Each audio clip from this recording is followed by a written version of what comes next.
people are no longer committed to anything. Vanhu havachagoni chinhu chinonzi commitment.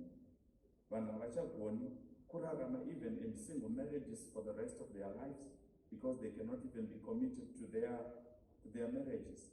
That's why divorce rate is rising at an alarming rate. No one wants to be committed to one partner for the rest of their lives anymore. People are not even committed to their church.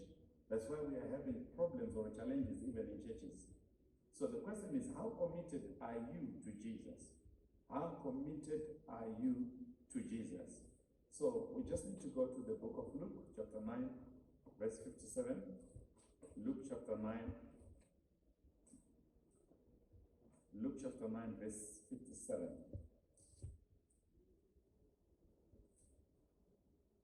Verse 57. It says, "And it came to pass that as they went in the way, a certain man said unto him, Lord, I will follow you whithersoever you go. And Jesus said unto him, Foxes have holes, and birds of the air have nets, but the Son of Man has not where to lay his head." So, someone wanted to follow Jesus, but Jesus at the cost of following him. But the Son of Man, because of his commitment to the work of the Father, so true commitment is more than involvement. You have to give your all. You have to give it all. You have to be committed totally to the work of God.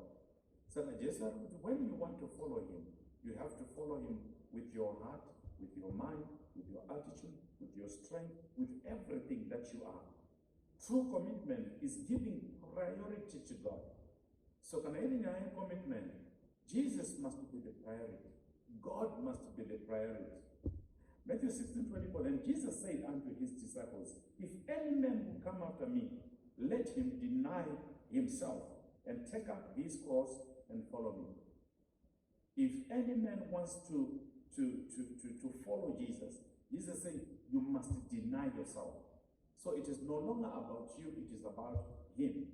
So the issue of following Jesus requires us to surrender all so that we may be able to follow him fully. So we are failing to be committed to that extent because in my life we are still there. We don't want to be fully committed to God. So we need to learn from scriptures that total commitment is giving priority to God. So Jesus is telling you, if you truly want to follow him, then everything in your life has to be denied and give him the number one priority in your life. In Matthew chapter 4, I say, follow me and I will make you. So we need to be made unto the image and the likeness of God, to follow him totally and fully. True commitment is keeping your focus on God. So our focus must be on God, not on other things, not on everything else. So if we are to be committed to God, our focus is to be given to God. So how are you to be committed to God? Being committed to God, you need to learn to commit to yourself. Are you committed? Are you committed even in the life that you are living? I want to put you in life if you are not committed in anything. Even at school, you need to learn to be committed. In marriage, you need to learn to be committed. In business, you need to learn to be committed. So the commitment is a central part of every man's growth. Whoever cannot commit to anything cannot grow in any area. So be committed to your church. So the number one thing that you need to do is to be committed to yourself. Be committed to yourself. Number two, be committed to your church. So we need to commit ourselves to be responsible members of the church. So the local church is the first level of commitment outside of our personal relationship with the Lord. So a personal commitment or commitment to yourself, it is about your relationship with God. The priority number one is God. You have to give yourself to God. You have to surrender to God. You have to love God with everything that you are and everything that you have. Number two, be committed to his church. You cannot love God if you're not committed to his church. You cannot be serving God if you're not committed to his church, because his church is the body of Christ. And the Bible is saying that the church is the body of Christ. It means when you are not part of the church, when you are not committed to the church, then you are not committed to the body of Christ. So, number three, be committed to your call. After being committed to God, you need to be committed to your church. After being committed to your church, you need to be committed to your call. Romans 12, verse 6. We have different gifts. It talks about we have different gifts according to the grace given to each one of us. We do not have the same gifts. We have been granted different gifts so that we may use in the body of Christ. So if you have a gift, you have to be committed to that gift. If you're a prophet, be committed to your prophetic work that God has given you. If you're a teacher, continue to teach. If you encourage others, continue to encourage others. Be committed to the calling that you have been given. Don't get into someone else's land, but be committed to your land that God had entrusted you with. John 9:4. I must work the works of him that sent me while it is still day. I must work the works of him that sent me while it is day. The night cometh when no man can work. So commitment is not seasonal. Commitment it has got to be a lifestyle. So we must live a lifestyle of commitment. Usingaite kugombedzerwa kuya kuimba yaMwari, usingaite kugombedzerwa kunamata, usingaite kugombedzerwa kuita zvakanaka. So living a lifestyle of commitment is what makes you grow as a Christian. So be a committed Christian. A committed Christian, no more than they walk in integrity, they are honest, they are genuine, they restrain their tongues from speaking things that are not.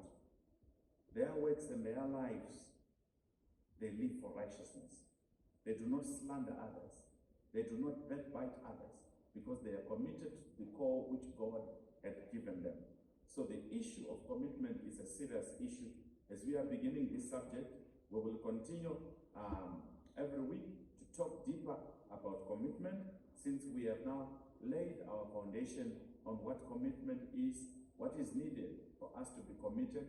So the church, for it to grow, it needs committed sons and daughters. It needs committed members. It needs people who are committed in ushering, people who are committed in every department. So people who are not committed, because because they fail to commit to the work which God had entrusted us with. So we want to thank God for this time. Let us go and practice the issue of commitment. It does not just work in the church, it also works wherever we are. Commitment is a virtue. We need to learn to be committed for us to grow, for us to be rich, for us to make progress in every area of our lives. So commitment is a very key area in Christian disciplines. If you have a church that is not committed, then you are in trouble. They come to church whenever they want to. Most of the time, they go. They don't. It is a sign of immaturity. When people are not committed, they are not mature in the things of God. If people are committed, they do not listen to the voice of whoever wants to discourage them. So if you are not committed, you will be discouraged. But if you are committed, you will never be discouraged. You will never be removed from your throne, because your commitment will keep you in the land that you're supposed to be running. But you cannot the commitment. Why? Because your level of commitment will be low. Jesus is saying you must be fully committed. Jesus does not talk about just home commitment. He talks about total commitment. Kuti kana zviri zvaMwari zvekutombonovigana, pane paanototaura achitaura kuti regai ndimbonoviga hama yangu yafa, and Jesu ukataura kuti whoever wants to follow me, kana achitori nenyaya yekuti achambonoviga is not fit for the kingdom. Taari kutaura asi kutaura kuti musanovigana, but ari kutaura kuti be totally committed to the call. Kuti kunyange uchiita zvauri kuita, kunyange uri kunoviga munhu, the primary focus is Christ. You are committed to the work that God has given you. So sons and daughters of God, we need to be committed to the work of God. Dr. Basarama Ritanikuta said, in assemblies, we need to be committed to the work of God. Support every department, support every project, every program that is happening. That is called, when you are committed now, that is what is we are expected to be doing. Tinotarisirwa kuti tinge tichiita zvinhu zvakafanana naizvozvo kuti basa raMwari riende mberi. So that if a few are committed, the burden will be on the less, the small number of people in the church. A church that has got 1,000 people and 2 people are committed, but if everybody is committed, then basa racho rinoreruka. Let us be committed to the work of the kingdom. We will continue week after week on this glorious Wednesday. Mwari vachitipanyasha, Mwari vachitisimudzira mune zvose zvatinoita. In Jesus' mighty name we pray. Amen.